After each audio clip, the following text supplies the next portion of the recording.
So hey guys, welcome back to my channel. तो दोस्तों, जैसा कि हमने मार्शल मास्टर के पिछले एपिसोड में देखा था कि मास्टर लिंसा भी अब गुयू वर्ल्ड से लौट आया था और यहाँ वो जैसे ही मास्टर वुशवांग को देखता है तो वो तुरंत उनके पैरों में गिरकर माफी मांगने लगता है। वो बताता है कि मास्टर, मैं प्रिंस को नहीं बचा पाया और ना ही उसके मौत का बदला ले पाया। मास्टर वुशवांग उससे पूछते हैं कि बताओ इन सब के पीछे कौन है, जिसके जवाब में मास्टर लिंसा बताता है कि इन सब के पीछे प्याओ म्याओ पैलेस है। जिसके बाद मार्शल गॉड वुशवांग कहते हैं कि मैं प्याओ म्याओ पैलेस को नहीं छोड़ूंगा, अब उन्हें इसका अंजाम भुगतना पड़ेगा। और इतना कहने के बाद वो अपनी पूरी टीम के साथ प्याओ म्याओ पैलेस को डिस्ट्रॉय करने के लिए निकल जाते हैं। और अब आगे दोस्तों, आज के एपिसोड की शुरुआत में हमें दिखाया जाता है कि मास्टर C2 अपनी टीम के साथ फैंटम डीमन सेट के लोगों के पास जाने लगते हैं। तो ये देखकर उनकी वॉइस प्रेसिडेंट पूछती है कि तुम सब लोग यहाँ पर क्यों आ रहे हो, तुम्हें हमसे क्या काम है। जिसके जवाब में सबसे पहले तो मास्टर C2 अपना सर झुकाकर उन्हें रिस्पेक्ट देते हैं और फिर बताते हैं कि हमें आपसे कोई दुश्मनी नहीं करनी है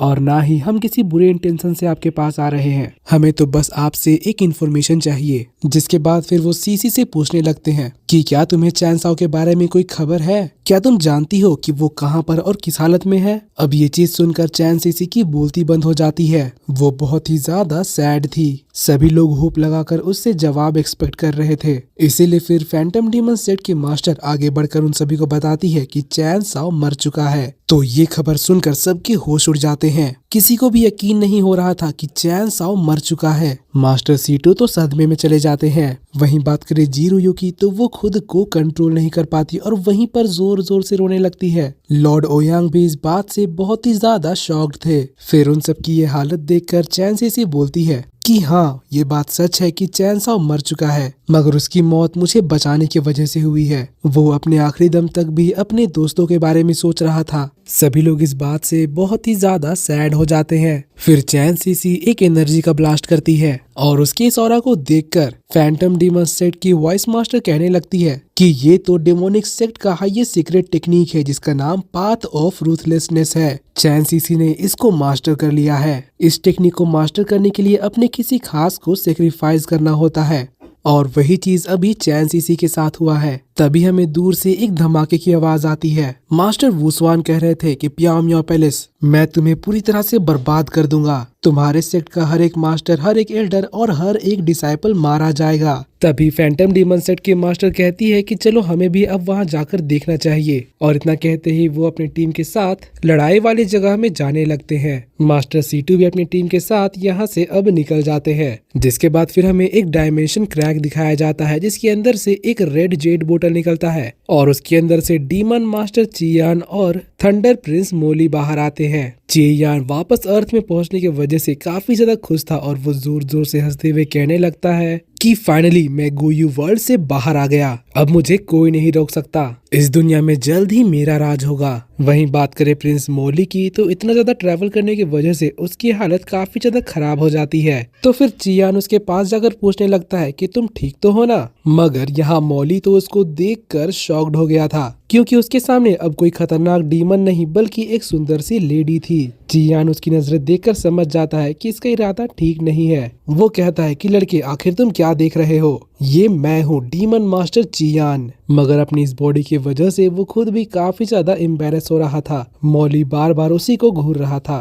तो फिर चियान उसे एक जोर का झापड़ मारता है और फिर कहने लगता है कि मुझे जल्द से जल्द एक नया बॉडी ढूंढना ही पड़ेगा। और फिर सोल लिविंग टेक्निक के इस्तेमाल से इस बॉडी से बाहर निकलने की कोशिश करने लगता है और इससे वो कुछ ही देर में बाहर आ भी जाता है। मगर थोड़ी ही देर बाद वो दोबारा उसी बॉडी में खींचा चला जाता है और अपना कंट्रोल खोकर लड़खड़ाने लगता है। मोली की तो ये देखकर हार्ट बीट बढ़ जाती है। वहीं चियान अब दोबारा से कोशिश करने लगता है, मगर चाहे वो कितना भी जोर क्यों न लगा ले, वो अपनी इस बॉडी से बाहर नहीं आ पाता और कहने लगता है कि आखिर ये क्या हो रहा है। लगता है कि स्पेस टर्बुलेंस की वजह से मेरी पावर कम हो गई है और शायद इस बॉडी की ओरिजिनल सोल डिस्ट्रॉय हो चुकी है।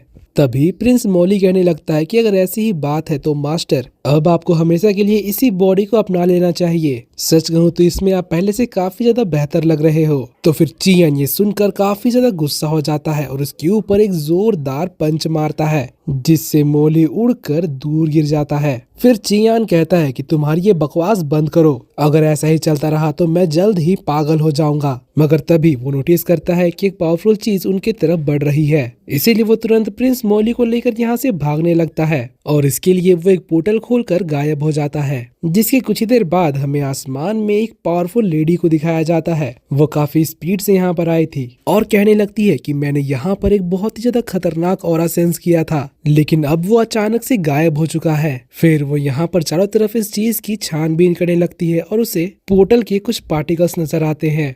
वो समझ जाती है कि ये किसी दूसरी दुनिया की डीमन का मैजिक है। फिर वो नीचे जाकर हेवनली कोड मेथड सेक्शन का इस्तेमाल करती है, जिससे वो बचे हुए पोर्टल के पार्टिकल्स को दोबारा से एक्टिवेट कर देती है और उन लोगों को ढूंढ लेती है जो कि इस पोर्टल की मदद से गए हैं।